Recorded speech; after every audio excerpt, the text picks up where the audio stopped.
Hi viewers, welcome to my kitchen. Banu கைமடம். நல்ல சூடான சுட சுட பரங்கிக்காய் கொஸ்து. எப்போவுமே கத்திரிக்காயில் நம்ம கொஸ்து பண்ணுவோம். இன்றைக்கி மஞ்சள் பூசணிக்காய் வச்சு பரங்கிக்காய் கொஸ்து இட்லிக்கு ரொம்ப நல்லாயிருக்கும்.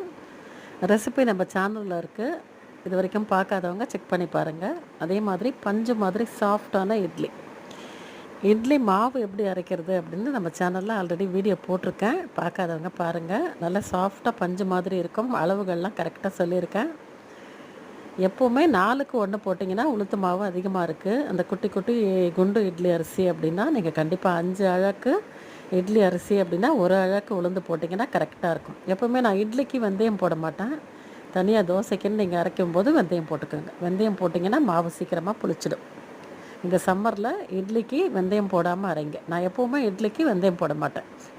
பனி நாட்களில் கூட ட்ரை பண்ணி பாருங்கள். தேங்க்ஸ் ஃபார் வாட்சிங்.